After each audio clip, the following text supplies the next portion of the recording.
हरे कृष्ण कृष्ण कृष्ण हरे हरे राम राम राम हरे हरे। श्री दामोदर अष्टक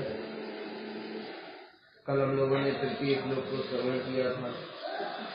इसी दृक् सलीलाविरानंद कुंडे स्वघोषम निमज्जन्तम आख्यापयन्तम तदीयेषु तज्ञेषु भक्तैर्वितत्वं पुनः प्रेम तस्तम शताभितिरम्।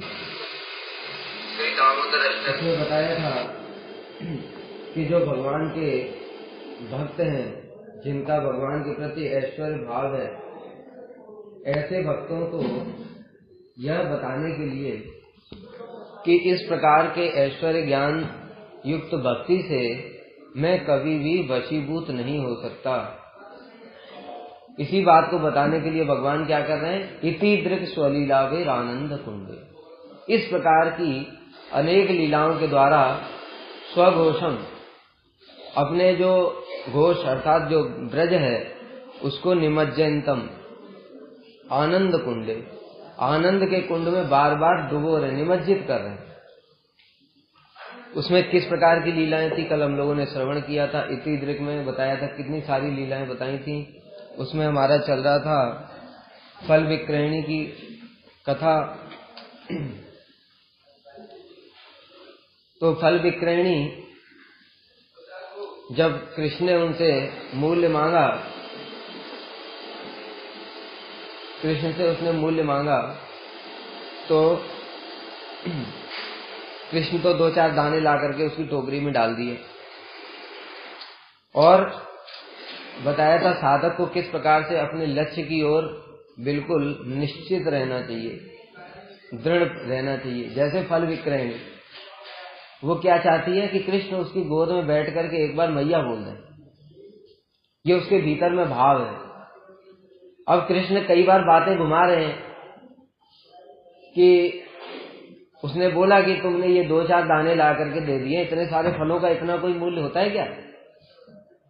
तो कृष्ण ने कहा देखो बड़ी मुश्किल से लाया हूं, अभी मैया मुझे बाहर नहीं आने देती है।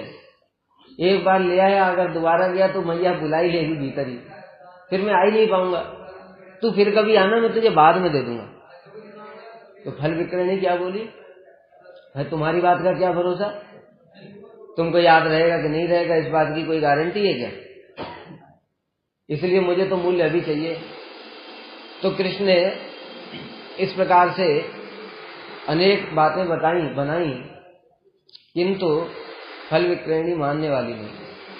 इसलिए अंत में उसने कहा कि देख ठीक है, एक बार लाला देख, कोई बात नहीं है, तू एक बार मेरी गोद में बैठ करके जो सारी गोपियों को बोलता है मैया, वैसे बोल दे, बस मैं तुझे सारे फल दे दूंगा। अभी तो कृष्ण क्या करें बेचारे भक्त अपने, बताए ना, कृष्ण अनेक प्रकार के प्रलोभन देते हैं, अनेक प्रकार की बातें करते हैं, किंतु जो साधक है, भक्त है, वो अपने लक्ष्य के प्रति जब इस प्रकार से दृढ़ है तो फिर अंत में कृष्ण को क्या करना पड़ता है? हारना ही पड़ता है, भक्त से हारना ही पड़ता है।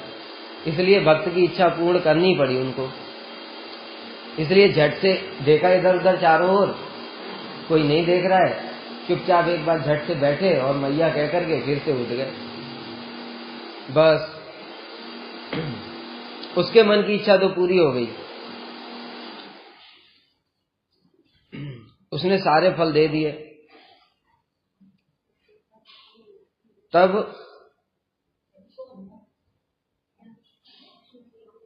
कृष्ण ने ले जाकर के वो सारे फल ले जाकर के मैया को दिखाए। तो वहां भी बड़ी सुंदर लीला है, इसमें तो वर्णन नहीं है, शायद गोपाल चंपू में वर्णन होगा। उसमें बता रहे हैं जब इतने सारे फल लेकर के कृष्ण आ गए तो मैया ने पूछा कहां से लाया? अभी तो क्या जवाब दे, उत्तर नहीं दे कि बाहर एक फल वाली जा रही थी, उसने मुझे दे दिया बुलाकर। बता नहीं सकते हैं ये सब सारी बातें जो हो रही हैं, वो तो बता नहीं सकते। तो मैया ने कहा अच्छा, उसने बुला करके दिए कि तूने मांगे थे उससे? अभी तो कृष्ण को थोड़ा सा संदेह हुआ कहीं मैया ने देख तो नहीं लिया, इसलिए थोड़ा सा संकुचित हुए कि नहीं नहीं, उसने अपने आप बुला कर ही दिए, झूठ बोल दिया। तो फिर कह रहे हैं कि सच बता, इतने सारे फल कोई कैसे देगा? तूने उसको मैया बोला था ना, अभी तो और डर गए कि लग रहा है मैया ने सब कुछ देख लिया, सुन लिया, और भयभीत हो गए।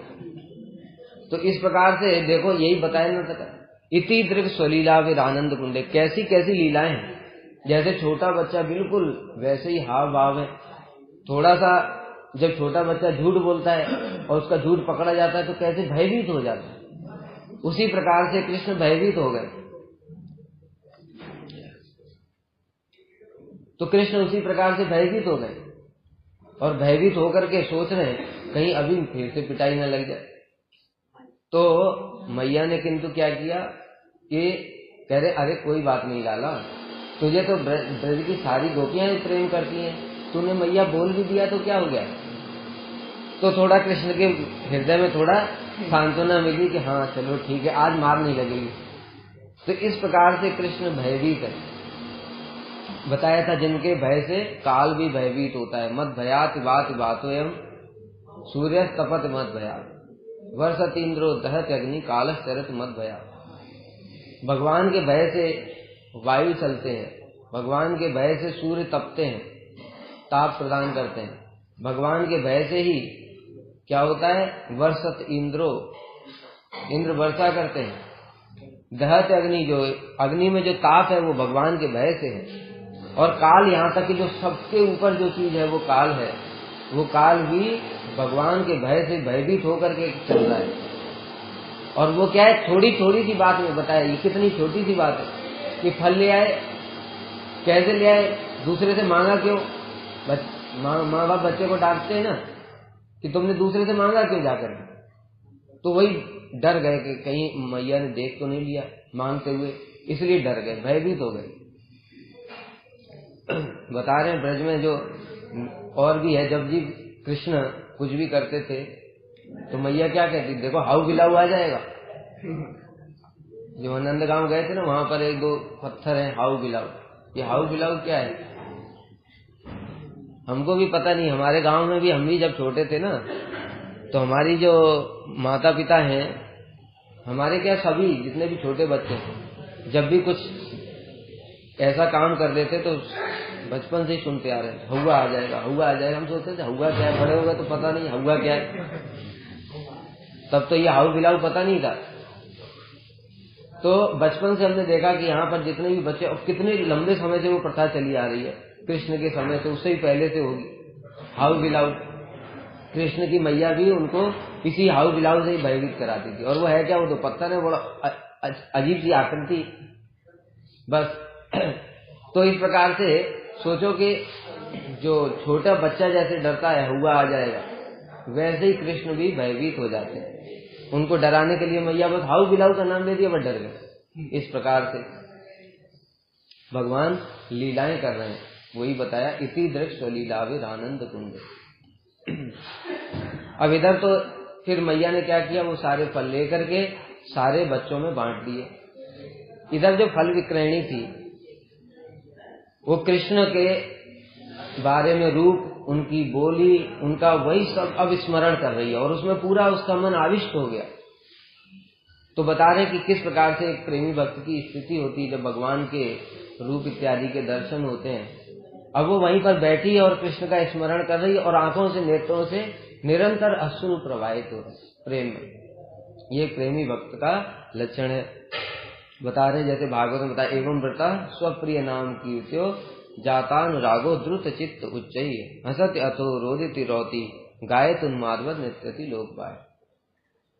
कि जो प्रेम लक्षण युक्त भक्त होते हैं वे भगवान के नाम संकीर्तन से, जैसे ही वो भगवान का नाम कीर्तन करते हैं तो क्या होता है, जिनका अनुराग, जात अनुराग, जिनका अनुराग उत्पन्न हो गया है, बताया था ना कल, रागात्मिक जन है ब्रजवासी, तो जिनके हृदय में कृष्ण के प्रति इस प्रकार का अनुराग है, वो कृष्ण का नाम लेने मात्र से क्या होता है, उनको हंसती, कभी उच्च स्वर से हंसने लगते हैं, रोदिती, कभी रोने लगते हैं, कभी गाने लगते हैं, कभी नृत्य करने लगते हैं। इस प्रकार से प्रेमी भक्तों की ऐसी अवस्था हो जाती है।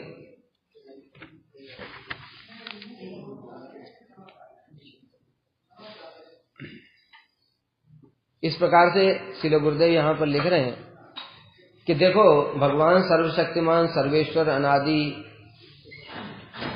अनंत शक्तियों से युक्त हैं, असमूर्ध हैं।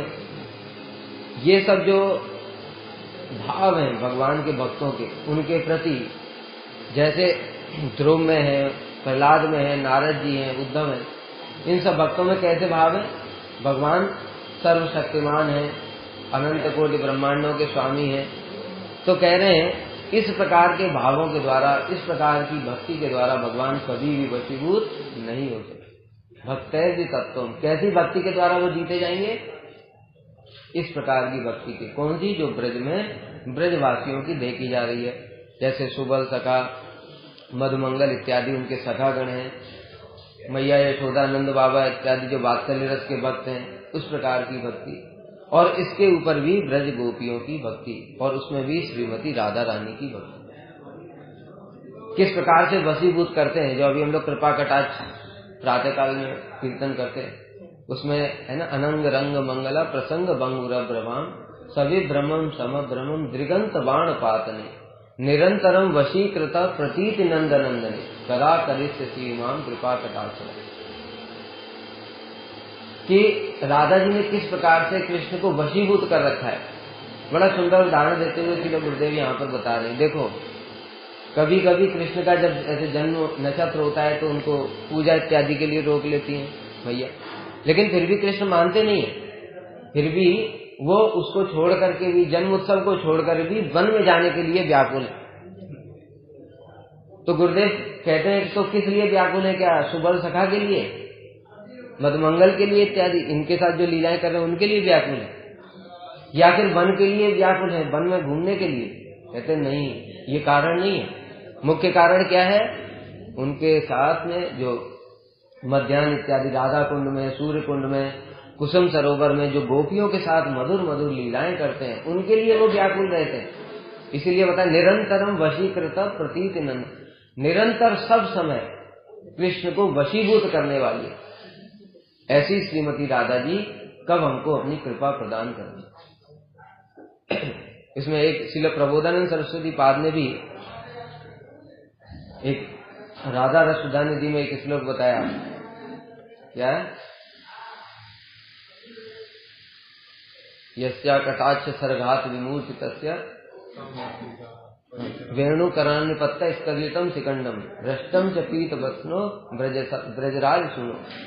यस्या कटाक्ष सर्गात विमूर्छितस्य, क्या बता रहे?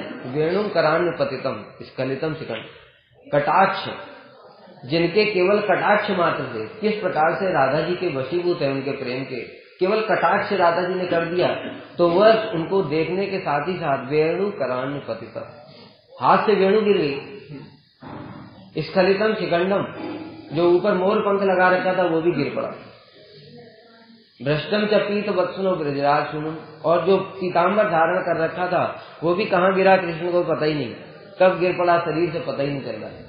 और इनकी तो बात ही क्या, कटाक्ष, जो कटाक्ष रूपी जो बाण राधा जी ने मारा तो क्या हुआ? विमूर्छितस्य, मूर्छित ही हो गए। ऐसी राधा जी हमारे ऊपर कब कृपा करेंगी, उनकी हम कब सेवा प्राप्त करेंगे।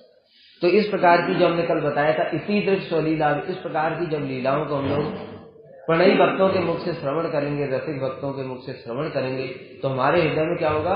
स्वाभाविक रूप से वो लोभ जागृत हो जाएगा। जैसे बताया था कल भी कि फल की प्रेणी का क्या हुआ?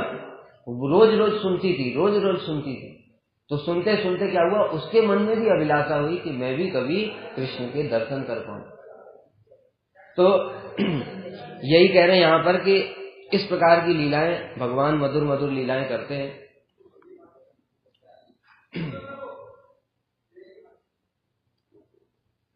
श्री राधा जी को अनायास और बताया अभी कि किस प्रकार से राधा जी के वशीभूत हैं।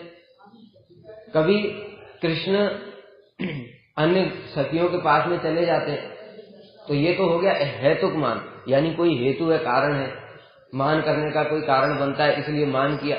लेकिन अहेतुक मान भी होता है, अर्थात कोई कारण नहीं है। अब बेचारे फिर भी कृष्ण उनको मनाते जा रहे हैं, उनके चरणों में गिड़गिड़ा रहे हैं। और गुरुदेव इससे भी आगे एक बात लिखते हैं कि देखो राधा जी के तो वशीभूत हैं, ये तो छोड़ भी दो, जो उनकी जो दासियां हैं कृष्ण तो उनके भी बड़े वशीभूत हैं, उनके चरणों में भी सिर रख देते हैं, राधा जी के दर्शन करवा दो। इसमें श्री उत्कलिका वल्लरी में श्री रूप गोस्वामी पाद जी ने श्लोक लिखा है ना, क्या श्लोक है?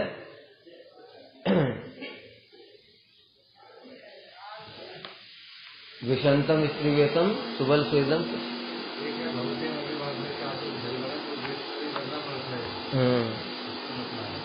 अच्छा, जो वो वाला दूसरा श्लोक है जो कृष्ण सुबल के वेश में भीतर कुंज में आने की प्रयास कर रहे हैं, रूप मंजरी से कह रहे हैं रूप मंजरी इसको रोक दो। इदंते साकुतम वचनम अवधार्यो चली शठोयम नावेक्ष पुनरिह मया मान धनया विषंतम स्त्रीवेशम सुबल स्वेदम वारय गिरा इदंते साकुतम वचनम अवधार्यो चलिद्दी ललाटो गोप प्रवृत्यामि। क्या बता रहे? राधा जी रूप मंजरी को आदेश प्रदान कर रहे हैं।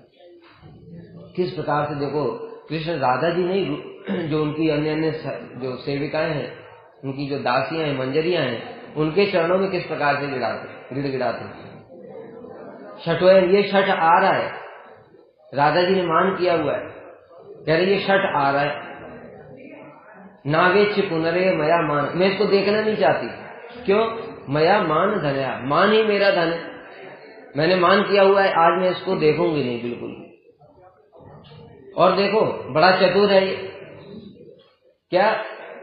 स्त्री वेशम विषंतम स्त्री वेशम, इसने क्या किया है? मुझे मनाने के लिए स्त्री का वेश धारण कर रखा है।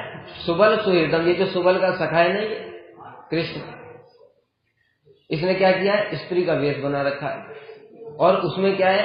भीतर प्रवेश करने के लिए प्रयास कर रहा है। रूप मंजरी को आदेश दे रही इसको रोक दो। और क्या होगा जब तुम रोकोगी ना, तो बहुत चतुर है ये। इदंते साकुतम वचनम, बड़ा आकुत विनती वाले वचन बोलेगा, लेकिन तुम देखो सुनना नहीं, बिल्कुल सुनना नहीं, रोक देना, भीतर घुसने मत देना। तो इस प्रकार से जो मंजरियां हैं वो भी कृष्ण को फिर क्या करती हैं? वहीं द्वार पर रोक देती हैं कि आज स्वामी आपको दर्शन नहीं देंगी। जब इस प्रकार से रोक देती हैं तो फिर कृष्ण क्या करते हैं? उनकी चापलूसी करते हैं कि किसी प्रकार से एक बार राधा जी के दर्शन ही हो जाए। तो इस प्रकार की जो मधुर मधुर लीलाएं हैं, बताया कृष्ण किस प्रकार से उनके वशीभूत है ब्रजवासियों के प्रेम के, जो कि लीलाएं अन्यत्र कहीं भी दर्शन करने को सुनने को भी इस प्रकार से नहीं मिलती। और इसमें गुरुदेव फिर एक तुलनात्मक विश्लेषण करके बता रहे हैं, जैसे राम जी हैं, उनकी पत्नी सीता देवी है, क्या उनके वशीभूत हैं? इस प्रकार से अगर वशीभूत होते तो 2 बार उनको वन में क्यों भेज देते? 2 बार उनको वन में क्यों भेज देते? केवल मात्र ब्रज में ही, और वो भी श्रीमती राधा रानी के पूर्ण रूप से वशीभूत है। कह रहे सीता जी को जैसे वन में भेज दिया, ऐसे राधा जी को बोल सकते हैं तुम वन में चली जाओ। अरे राधा जी को क्या बोलेंगे? वो बताया तो, राधा जी को छोड़ो, उनकी दासियों के चरणों में भी विनती कर रहे हैं। किस प्रकार से वो इस प्रकार से पूर्ण रूप से वशीभूत है। तो यही बताया इस श्लोक में, इदंते क्या इति दृक्ष लीलावे आनंद कुंडे स्वगोषम निमज्ज। इस प्रकार की मधुर मधुर लीलाओं के द्वारा कृष्ण ब्रजवासियों को इस आनंद कुंड में निमज्जित करते गए।